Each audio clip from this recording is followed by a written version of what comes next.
مرحبا وتحياتي للجميع. جرامشي والتوسير والمعتقل.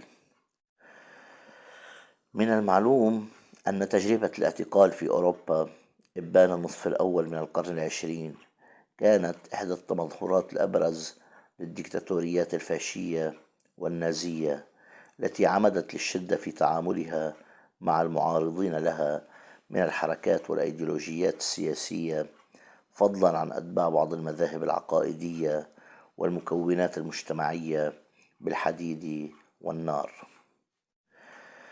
وصلت هذه الشدة إلى المفكرين والمنظرين أيضا. تكفي الإشارة هنا إلى علمين في الفكر الإنساني طاولهما الاعتقال، وهما الإيطالي أنطونيو جرامشي والفرنسي لوي التوسير. فضلا عن كونهما منظرين ماركسيين، فقد جمعتهما تجربة مريرة من السجن والاعتقال تركت آثارها عليهما وطبعتهما ببصمتها ما عاش من سنين. رغم تفاوت تجربتي الاعتقال، لا يمكننا بحال أن نقارن بينهما وأن نعرف كم أثرت هذه أو تلك على مشوار صاحبها وأعماله، فيما تظل الفروقات بين الشخصيتين عاملا حاسما في تمثل كل طرف لتجربته السجنية. فالأول بنى ثقافته خارج السجن، واطلع بدور ريادي على الصعيدين الاجتماعي والسياسي قبل الاعتقال. من ثم انتهى به الحال في السجون الفاشية، وحين أفرج عنه سرعان ما ستنتهي حياته بعد مدة قصيرة. أما التوسير فقد كانت تجربته مع الاعتقال في مقتبل شبابه، أي قبل اكتماله الفكري والثقافي، ومن ثم تركت لديه آثارا عصبية عميقة وكارثية رافقته كل حياته، ولكن مركز الثقل في مسيرته الفكرية كان في الجامعة. تجربة السجن التي دامت لأكثر من عقد من الزمن لم تفت من عضد جرامشي أو تثنيه عن جهوده في بث الوعي ومواجهة الفاشية، وهو قابع في معتقلاتها. وعلى الرغم من المعاناة في السجن التي تسببت له في أمراض عدة، وهو الذي كان أصلا هش الصحة منذ طفولته، فقد انبرى لكتابة أبحاث وتحاليل عدة، فضلا عن رسائل إلى أمه ورفاقه في الحزب الشيوعي الإيطالي، والتي جمعت بعد ذلك وأطلق عليها اسم دفاتر السجن، وباتت أبرز أعماله وأشهرها. هذا ومع انعدام المراجع التي يمكن أن يركن إليها في أطروحاته، اعتمد جرامشي على ذاكرته في الأبحاث التي اشتملت على تكوين الروح المدنية في القرن التاسع عشر، ودراسات أخرى اعتنت بتاريخ إيطاليا والتفاوت الاجتماعي فيها، وأخرى فلسفية وغيرها. واضطر في مناسبات كثيرة إلى اصطناع مفاهيم خاصة به لمواصلة التفكير.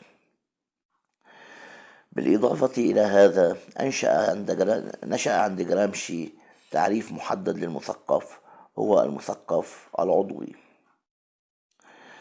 إذ رفض التقسيم المتعارف للمجتمع كفئتين تتمثلان بالشغيل اليدويين والشغيل المفكرين، على اعتبار أن كل عمل يدوي يتطلب ولو حدا أدنى من النشاط الفكري. ونختصر دور المثقف العضوي لديه في توفير تصور للعالم أو الأيديولوجيا بالفئة التي ينبثق منها، وأن يحرر الأيديولوجيا من الأفكار القديمة والبالية التي سبقت ظهورها. وهذا وللمثقف العضوي استقلال ملموس عن الفئة التي يرتبط بها، ويعود ذلك إلى وظيفته كمحقق لتجانس الوعي الحقيقي.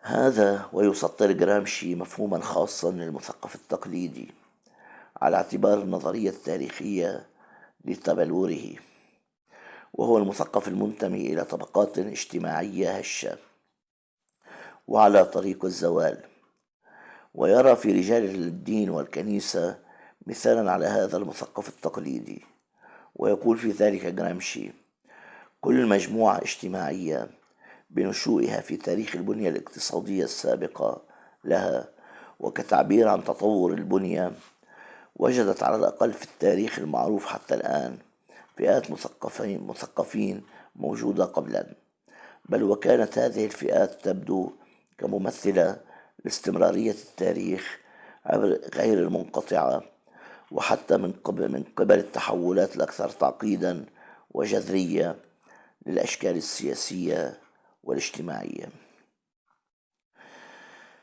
أما بالنسبة لألتوسير فقد انضم عام 1937 إلى منظمة الشبيبة الكاثوليكية قبل انتقاله إلى الماركسية،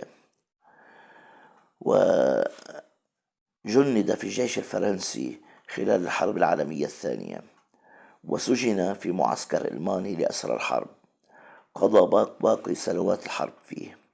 وأدت هذه التجربة لإصابته باختلال عقلي ونوبات من الاضطراب النفسي استدعت فيما بعد علاجا بالتخريج الكهربائي، وقد سمح له في فترة الدراسة بالإقامة في غرفة خاصة بعيادة المدرسة، ودخل عدة مرات إلى المستشفى الأمراض العقلية، وانتهى به الأمر إلى قتل زوجته عام 1980، لكنه لم يعد إلى السجن بل إلى الحجز النفسي، حيث كتب هذه التجربة في المستقبل يستمر طويلا.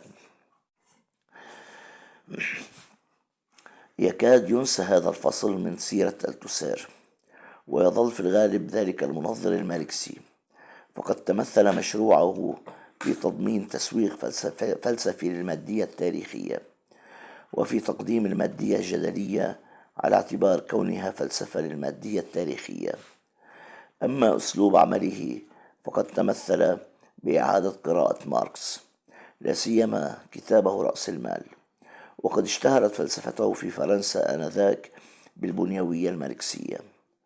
والواقع أن ألتوسير لم يكن بنيويا بالأساس، غير أنه استخدم المصطلحات البنيوية، واعتبرت نظريته لفترة ليست بالطويلة الأساس في تركيب ثوري ضم البنيوية والماركسية، ونالت انتشارا واسعا قبل أن تفقد بريقها على حساب نظريات أخرى، من بينها التي أطلقها الفيلسوف الفرنسي ميشيل فوكو. وشكرا جزيلا ويعطيكم العافية.